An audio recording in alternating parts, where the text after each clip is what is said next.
staying with us, let's bring you some more news from the city. As part of former Chief Minister Annadurai's birth anniversary today, the state of Tamil Nadu got a very unique gift.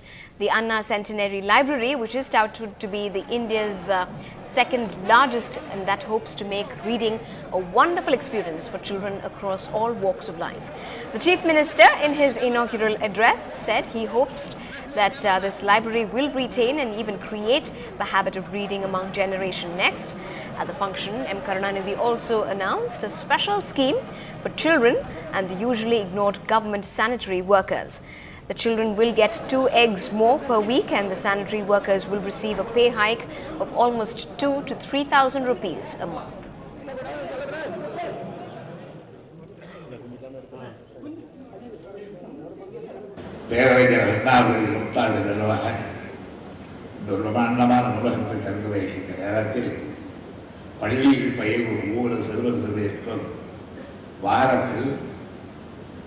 பள்ளிக்கூட நடைபெறும் 5 நாட்களிலும்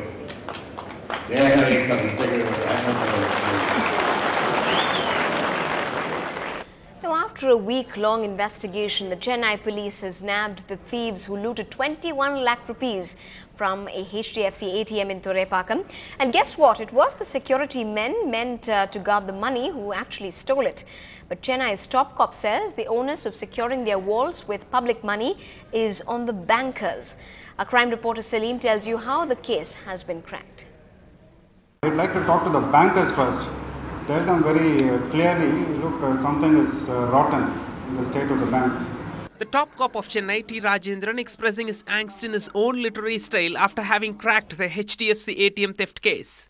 In the wee hours of 12th this month, 5 men parked their car a few meters away from this ATM in Thoraipakkam. The first man covers the CCTV camera with a tape. The second cracks the password on the computer to open the machine and take away 21 lakh rupees. The 3 others keep vigil on the street. All this while, the security guard is fast asleep. In the Thoraipakkam HDFC ATM case, police investigation revealed that the security guard who fell asleep when the offence took place was into double shifts. After completing his 12-hour shift in an IT company, the security guard continued his duty at the ATM center, which apparently invited the offenders. Incidentally, NDTV Hindu had done a report months ago on how security guards sleep during duty. With 4,000 rupees as salary a month, most are forced to double shifts and the agency is unperturbed.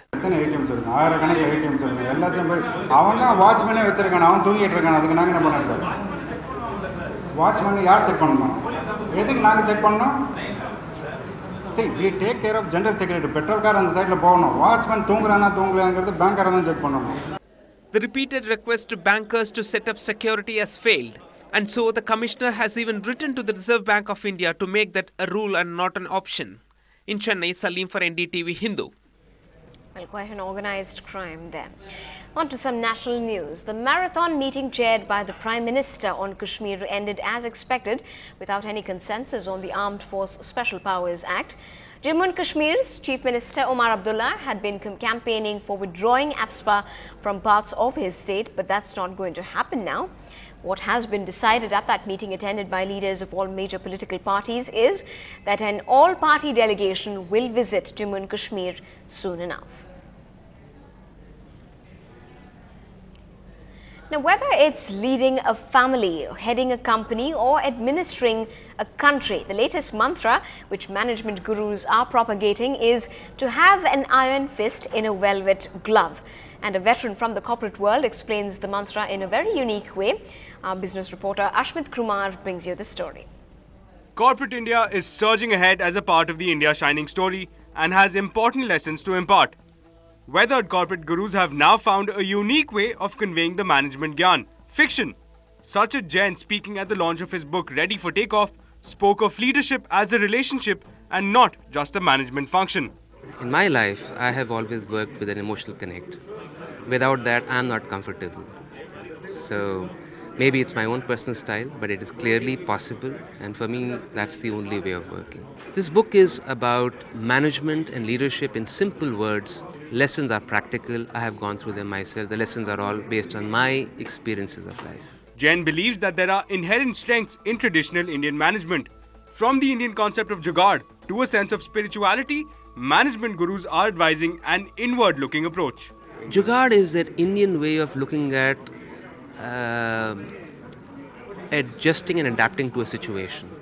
So Indians are very flexible, and even a crisis comes, we don't get faced with that. Go back to our roots. There's tremendous strength in Indian values. Just go back to our roots, adopt the strengths of the West, but retain our strengths also. With corporate heavyweights such as M. Murugappan of the Murugappa Group backing the new look at management, the concept seems ready for takeoff. In Chennai, this is Ashmit Kumar for NDTV Hindu. Well, still ahead on the bulletin, the robo may be a man of steel, but there is one who can make him giggle like a human. We tell you who that is up on the other side.